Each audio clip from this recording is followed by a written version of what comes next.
Right now we're taking a look at how to use PHP with links or GET requests. And in the last movie we made two simple pages with a link between them. And now we want to find out how we can send a value like ID equals 1 from page 1, our first page, over to page 2, our second page. And we're going to want to do that using PHP. So let's drop in a block of PHP code here. And inside that PHP code, let's echo back the value of ID. Now, we haven't gotten the value yet from the URL. So if we just tried this on its own and tried to run second page, it would say that value is not defined. And we know that from our previous experimentations. So what we need now is a way to get the value from the URL. And luckily, PHP does something very helpful for us. It takes everything that was sent in that URL string as a value, everything that comes after the question mark, and puts it into an array where we can access it. And that array is what's called a superglobal. We talked about global variables before. This is a superglobal. That just means that it's available to us before our page even starts. PHP has already defined it. And the way we access it is with a $sign and an underscore and a capital GET. That is the name of the superglobal variable. And that's why earlier I said we might not want to name our variables with an underscore in front of them. Is because the superglobals are going to be named that way. So this is an array called underscore get, and I'll frequently just call it get. Our get array has our ID inside of it. And we can actually see that if we instead, let's go ahead and temporarily comment out echo ID. And instead, let's use our fancy array printout and do print R. And let's just do all of get as a print R and see what that gives us back. So let's go over here and let's reload second page, which is already up in my browser. And you'll see that it came back and it told me that nothing was in there. Because I've just loaded the page on its own, there was nothing for it to get. But let's do get equals ID equals 1. And now it tells me ID is equal 1. And you can play with this. This doesn't have to be ID, obviously. It could be name equals, and we put in Kevin. It'll come back, and it's set a value in this get superglobal array that I can then access. And we know how to access associative arrays like that. Let's go ahead and change it back to ID for now so that we can work with it.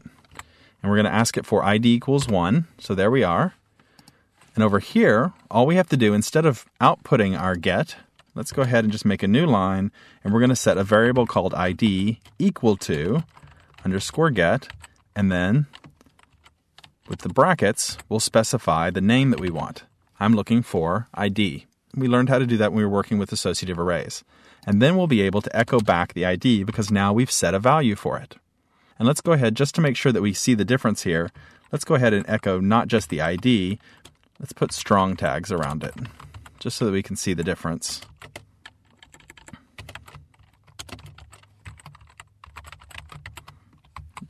Let's go back and reload our page. And there it is, in bold. We can even put a BR tag at the beginning to make it show up on a new line. There we go. In bold, the number 1. And if we change this ID to be something else, let's make it 32.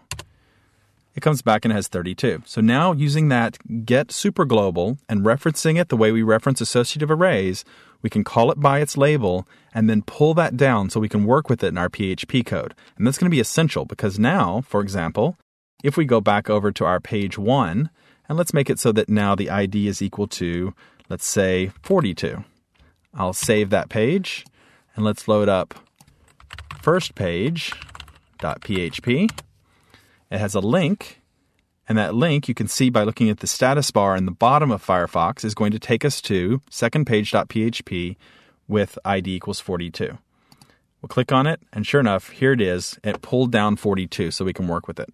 So already, we've made our website a lot more dynamic because we can send values between pages by using those links.